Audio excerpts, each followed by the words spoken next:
Et ouais mon gars, tu sais quelle saison on est? C'est l'automne, tout est brun, tout est brun. C'est l'automne, tout est brun sur le chemin. Salut à tous et à toutes les amis, on se retrouve aujourd'hui et je suis chaud patate. On part sur du bricolage, du travail du bois. Comme vous avez pu voir, on a fabriqué un skate. On l'a fait avec une presse sous vide. Ça a été un désastre au début, j'y ai perdu du temps, je me suis fait chier. Oh putain!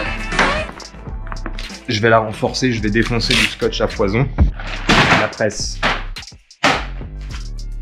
Et voilà le résultat. Le but, ça va être de shaper une presse pour fabriquer des wake skis. Parce que pareil, si t'as pas suivi mon pote, t'inquiète qu'on fait du wakeboard, on fait du wake ski, parce que le ski, c'est pas uniquement sur la neige, et vu la gueule du climat, je te garantis qu'aujourd'hui, le ski, ça va principalement être sur l'eau.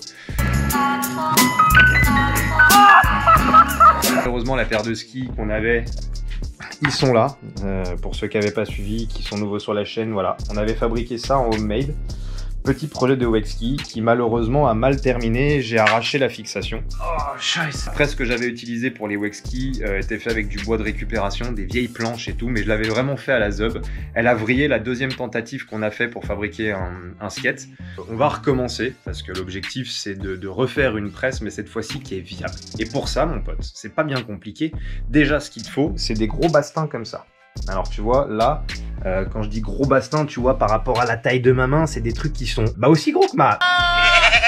Un peu balèze, je vais pas te mentir, il n'y a pas besoin d'avoir aussi gros. Nous, ce qu'on veut, c'est rééquilibrer ces bastins. Et je sais pas si vous voyez, mais il est en C, le bordel. Donc le premier truc à faire, en fait, c'est de rééquilibrer un côté, une face, qu'on va passer à la dégo qui se trouve ici. Il est où le truc Rabot d'égo, c'est ça. Il n'y a pas de truc qui obstrue quoi que ce soit. Et c'est parti.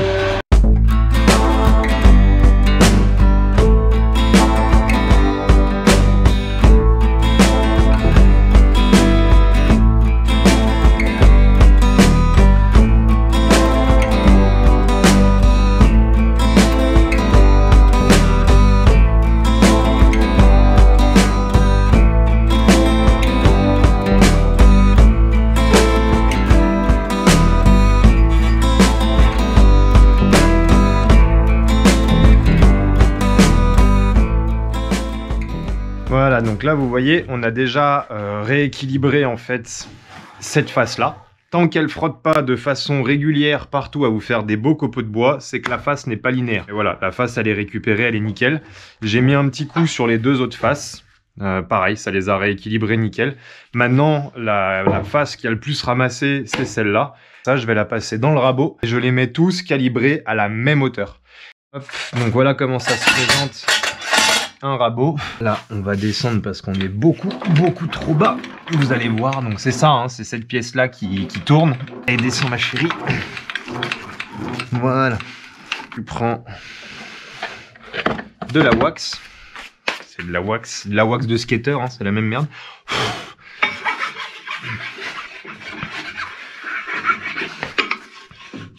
Tu vois ? Pour que ça glisse mieux et puis que ça fasse moins forcé, en fait, plus c'est fluide et moins tu abîmes tes couteaux. Le cylindre là, il est cranté, donc c'est lui qui vient tourner au couple. Donc il doit avoir un système de démultiplication parce que c'est sur le même moteur, sauf que lui tourne beaucoup plus lentement et c'est lui qui vient agripper en fait le bois et qui le fait avancer. Donc là, on va regarder l'épaisseur que l'on a. Donc comme ça, je vous en montre un et puis après, on enquille sur tout le reste. 9,5. Donc là, tu viens chercher sur ta réglette. 9. On va se mettre à 9,5.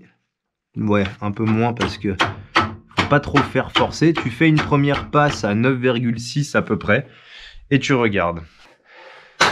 Ça ne passe pas. Oh merde! Oh, c'est con ça! Donc...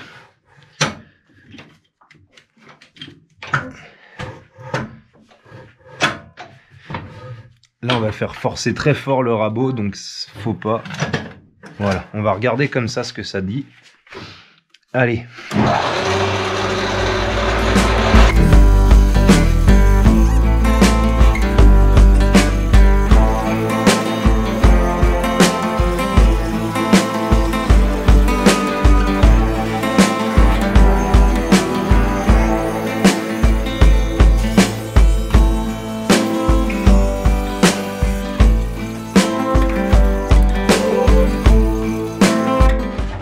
Et là, tu vois, on obtient deux faces qui sont complètement rectilignes, qui sont nickel. On est sur du 19,7. Donc là, ici,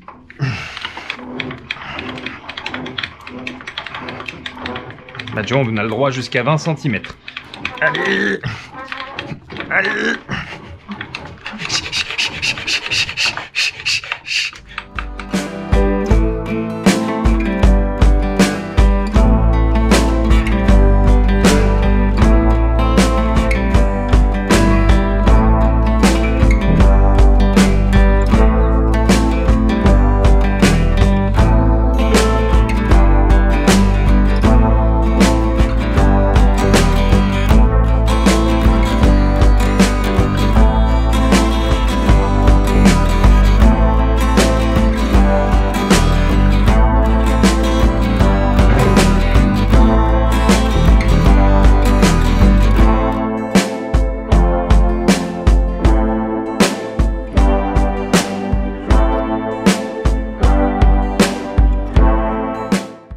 Plus d'1h30 de travail, mon pote.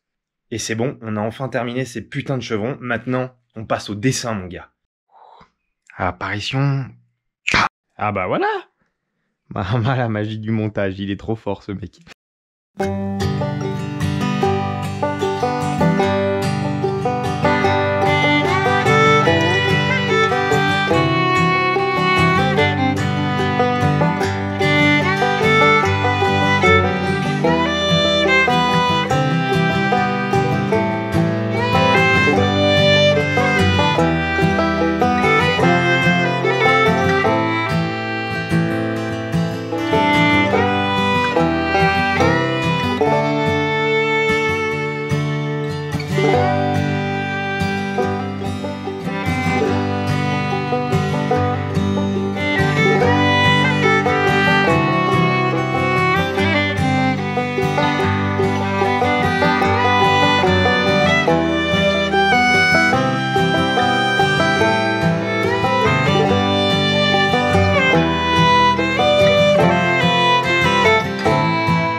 Je fais le premier tracé qui est très important.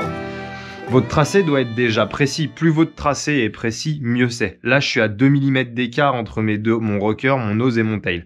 Maintenant, la problématique qu'il va y avoir, ça va être de découper sans faire de la merde. Et là on va s'amuser, mon chef.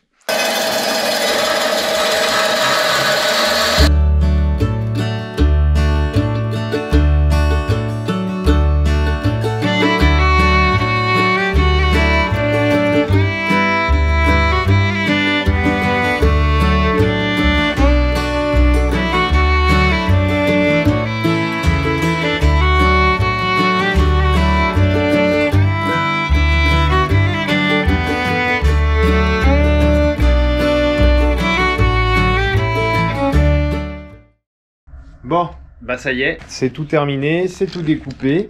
Il y en a qui sont bien découpés, je suis assez content de moi. Celle-là, la découpe, elle est vraiment belle.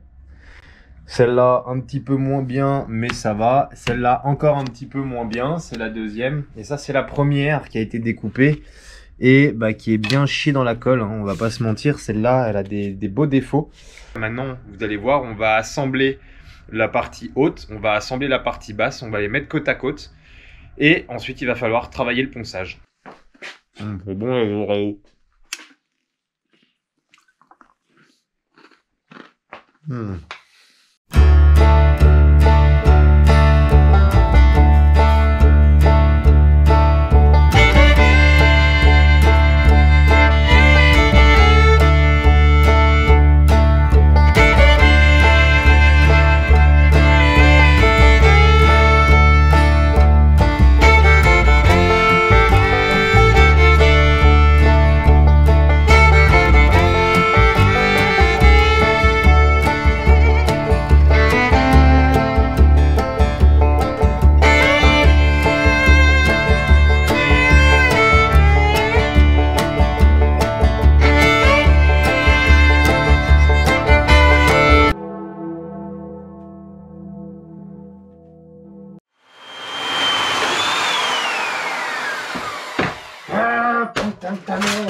Sérieusement, faire du matériel de merde comme ça, j'ai jamais vu de ma vie. Non mais, regarde-moi ça. T'as des marques, mec, aujourd'hui.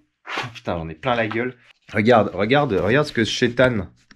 Il y a un ingénieur, il s'est dit, eh frère, les bandes, on s'en bat les couilles, on les découpe, puis on met du scotch. Voilà, c'est bonne bande, très bonne bande. Les bandes, elles pètent. Vous allez voir, celle-là, je vais la remettre, elle va tenir 5 minutes, 10 minutes, elle va péter. Ah oui, pour info, nique ta race, la bande elle est à l'endroit. Je suis pas con non plus.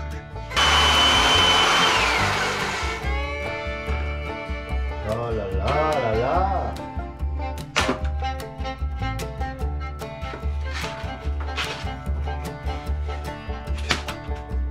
Qui est qui a créé ces bandes de merde? Ah, ça me mange la vie.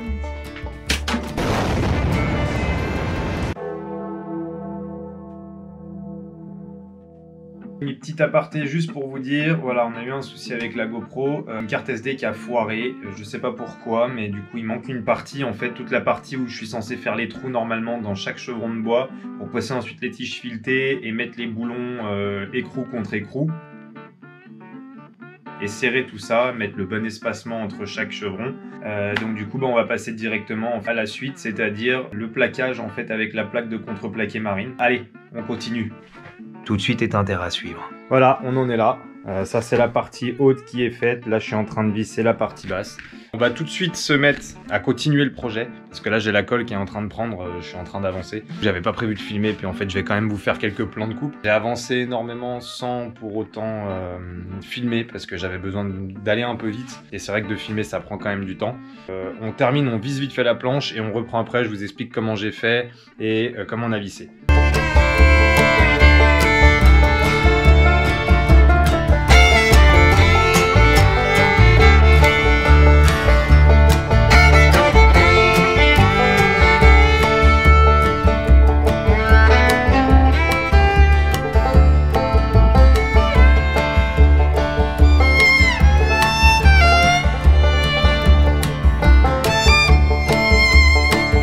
Enfin terminé la première partie de la presse, donc ça c'est la partie basse, qui pourrait servir aussi de table à scoop. Au niveau vis, je pense qu'on a ce qu'il faut, on a l'air relativement droit, ça a l'air plutôt correct. Voilà, maintenant il va y avoir cette partie là à terminer et vous voyez, voilà comment j'ai fonctionné en fait pour pouvoir espacer mes chevrons. Système d'écrou contre écrou avec de la tige filetée.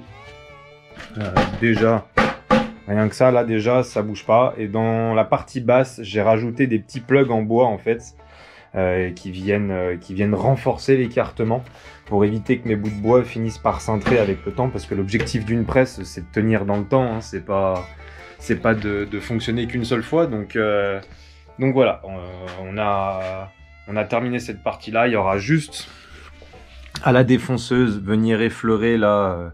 Parce que j'ai laissé une petite lèvre pour vraiment être sûr. Et comme je veux rajouter des guides là sur le bord pour quand on va mettre la partie haute sur la partie basse, je vais être sûr que mon contre-moule vienne bien au centre. Par rapport à la partie basse, là je vais tracer mon centre et ici sur les côtés il y aura des guides. Donc pour que les guides puissent passer, il va falloir que vraiment ma plaque de contreplaqué arrive à fleur de bois. Et puis dessous, bah, j'ai foutu de la Patex, petite colle sous bois pour être encore sûr que le bois ne s'amuse pas avec le temps à se lever entre les vis, parce que le contreplaqué, en plus, c'est pas du marine, c'est du contreplaqué classique. C'est assez fragile dans le temps, c'est pas non plus un bois qui est super résistant. Donc voilà, donc maintenant bah, on va faire pareil, la plaque de contreplaqué elle est là. Je vais juste faire quelques plugs en bois que je vais venir caler là au milieu je pense. Sur les autres je les avais même collés à la colle à bois, là on va voir si on les colle ou si je les rentre de force. Je viens de terminer, je pense que niveau vis on est pas mal, il y en a assez. C'est nickel. Hop là. Donc voilà, ça donne à peu près ça. J'ai des petits décalages légers où on voit que la presse elle tombe pas exactement bien en face de l'autre, ça c'est les problèmes du ponçage. Après l'astuce c'est de caler avec du carton, quand tu mets les skis à l'intérieur et puis tu es au moment de presser, tu vas mettre une planche de carton dessus et en fait le carton vient combler un petit peu les zones où justement on a des creux. Plutôt content du résultat, je pense que celle-là elle n'est pas prête de bouger. Là maintenant ce qui va rester à faire c'est de lui caler des renforts. Donc là il va falloir mettre un bout de bois ici, un bout de bois là, un bout de bois là-bas en traverse en fait. Et en fait avec les serre-joints on va serrer toute la partie du haut au bout de bois qui font en fait la traversée de la presse. J'espère que vous avez bien kiffé la vidéo. Pour ceux qui en tous les cas se posaient la question de voilà comment shaper, comment fabriquer une presse en bois pour pas trop cher. Là au final je peux vous donner le montant. Les chevrons de bois, à l'époque les chevrons de bois on en a eu pour une centaine d'euros. C'était avant l'inflation avec la montée du prix du bois. C'est du sapin tout classique. Les tiges filetées, j'en ai eu pour une vingtaine d'euros. Bon, j'en ai pris 10 fois trop, donc j'en ai eu pour 20 euros, mais en fait j'ai trop de tiges filetées. Les gros écrous là de 12, pareil, ça je crois qu'il y en a pour... Bah, j'en ai pour 9 euros. L'avantage c'est que chez Bricorama vous remplissez un sachet ras la gueule et le sachet coûte 9 euros. Donc que vous en ayez mis 5 ou vous en ayez mis 30, ce sera le même prix. Les rondelles, pareil, je crois que j'en ai eu pour 9 euros ouais, aussi. J'ai rempli un sachet à balles. Entre les deux plaques de contreplaqué, j'en ai pour 20 euros aussi, 19 et des poussières. Je rajoute le prix des vis, c'est pareil, j'ai rempli un sachet aussi à 9 euros. Au final, pour le matos, parce que bah, ça va me permettre, avec cet investissement-là, de fabriquer un max de planches. Normalement, si tout va bien, bah, la suite logique de ça, ça va être le chef des Wexki. Je vous montre juste rapidos, mais là, on a un prémisse de noyau. Et là-bas, on a les chanfreins en ABS. Ça va être cool. Donc, pense bien à t'abonner, pense bien à rester sur la chaîne parce qu'il y a des projets qui vont arriver qui sont bien cool. Et là, ça commence à tout se concrétiser. Je suis trop content de partager ça avec vous. On va pouvoir aller rider avec notre matos. Allez les amis, peace et prenez soin de vous. Bye.